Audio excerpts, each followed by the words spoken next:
Thank you, John, and thank you to the organizers for inviting me to speak on this panel. I just want to make three very brief points, touching both on what the minister said and what the Dr. Doko said, and also generally talking about the current situation in the Eastern Mediterranean. The first point is that I think we need to be very clear that the whole issue surrounding hydrocarbon energy reserves in the Eastern Mediterranean has become increasingly politicized and has lost any kind of economic residual value that it may have had. A lot of what we talk about in terms of what's happening in the Eastern Mediterranean since the summer is about the politicization of hydrocarbons and the political contestation that's going on around them. And in a sense, we've lost sight of any commercial or economic value they may have and how this may be utilized. We speak the language of regional development, etc. But in practice, what is going on is a highly politicized game around these energy reserves, which could have very unfortunate consequences. The second point, broad point I'd like to make, and this reflects both on the remarks made by Thanos Dokos and by the minister's remarks, is that what we've seen returning to the Eastern Mediterranean in the last few months is a very harsh form of geopolitics.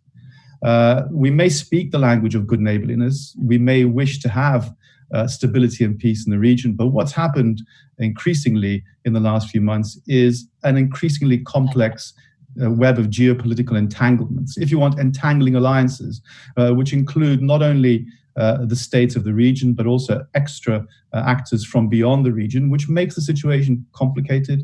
It adds a degree of strategic value to the region, which perhaps has been lost over time, and really reinforces the fact that we've moved away from the politics of values and rights and norms in Europe and really moving towards a realization that realpolitik and geopolitics do matter in our international interactions, and we have to appreciate that. The last point I'd like to make, and I know we're pressed for time, so I'll keep this very brief, it relates directly to the point the minister made about European solidarity.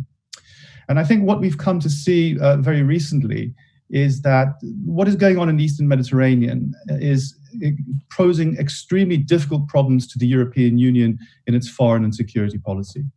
Because what is at stake here are the rights and increasingly the interests of two member states, Greece and Cyprus.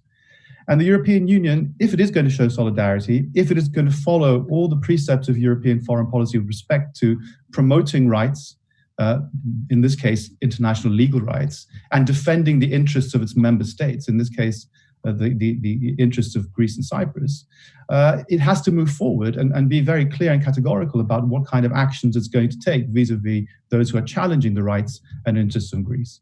But we've seen that within the European Union, there are diverging paths. There may be other member states who see value, or perhaps greater value, in geopolitical interests which are served with countries who are outside the European Union.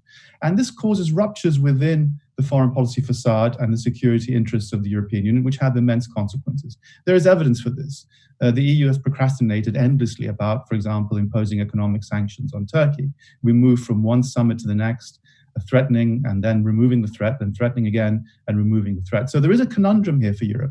Does it defend the rights and interests of two member states, or does it succumb to some kind of other geopolitical concern which renders it impotent to act in the face of external provocation? Thank you.